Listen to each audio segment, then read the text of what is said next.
بادشاہ نے کانچ کے نقلی اور اصلی ہیرے ایک تھیلی میں ڈال کر اعلان کیا، ہے کوئی جوہری جو کانچ اور اصلی ہیرے الگ کر سکے؟ شرط یہ تھی کہ کامیاب جوہری کو منہ مانگا انعام دیا جائے گا اور ناکام کا سر قلم کر دیا جائے گا۔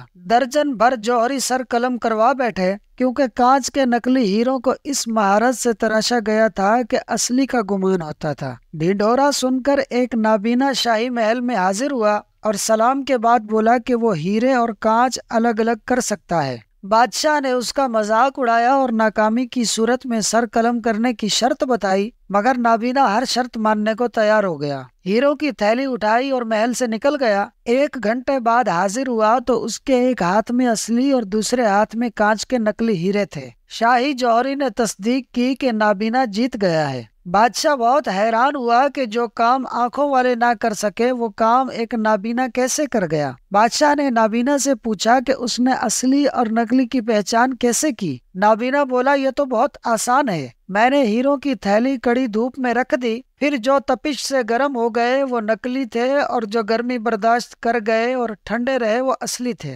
بادشاہ نے نابینا کے علم کی تعریف کی اور انعام و اکرام سے نواز کر رخصت کیا۔ نابینا کی رخصتی کے ساتھ ہی میرا غصہ، میری انا، میرے دماغ کی گرمی بھی رخصت ہو گئی۔ مجھے سمجھ آ گئی کہ برداشت، نرم مزاجی، حلیمی، متانت، محبت ہی انسانیت کی معراج ہے۔ جو گرمی حالات کو سہ گیا وہ ہیرا، جو نہ سہ سکا وہ کانچ۔ میں خاموشی کے ساتھ بابا دین محمد کی باتیں سمجھنے کی کوشش کر رہا تھا۔ بابا بولا، بیٹا جو دباؤ سہ جائے وہ ہیرا، جو نہ سہ سکے وہ کوئلہ۔ مجھے بابا دین محمد نے آج بہت بڑی بات سمجھائی تھی۔ میں جان گیا تھا کہ اصلی اور نقلی میں صرف برداشت اور سہ جانے کا فرق ہے۔ میں نے پوچھا، بابا انسان آخر کب تک برداشت کرے؟ کب تک لوگوں کے طعنے سہے؟ کب تک اپنے غصے کو پیے؟ آخر برداشت کی کوئی حد ہوتی ہے۔ بابا مسکرایا اور بولا، بیٹا اس وقت تک سہنا ہے جب تک ہیرا نہ بن جاؤ۔ میں نے پوچھا، پھر اس کے بعد؟ بابا نے کہا، ہیرا بننے کے بعد ہیرے پر کوئی دباؤ، کوئی آگ، کوئی تپش اثر نہیں کرتی۔ میں پارک سے نکل آیا اور گاڑی چلاتے ہوئے دعا کر رہا تھا کہ اے مالک تو مجھے بھی ہیرا بنا، اور اگر خدا نہ خواستہ کوئی مصیبت، پریشانی، دکھ یا تکلیف آ جائے تو اپنی رضا کے لیے صبر کرنے والا بنا۔ دوستو، میں یہاں ایک بات کہنا چاہوں گا کہ یہ جو کچھ بھی صبر و برداشت کے حوالے سے بیان ہوا، اس کا تعلق ہر ایک انسان کی اپنی ذات سے ہے، اور جہاں بات دین، خاندان یا معاشرے کی آ جائے وہاں صبر کی بجائے عمل سے کام لیا جائے گا اور آگے بڑھ کر پیش آنے والی صورتحال کا مقابلہ کیا جائے گا۔ اللہ ہمیں آسانیاں عطا فرمائے اور آسانیاں تقسیم کرنے کا شرف بخشے، آمین۔ دوستو، ویڈیو اچھی لگی ہو تو فاز سنو یوٹیوب چینل کو سبسکرائب کر لیں۔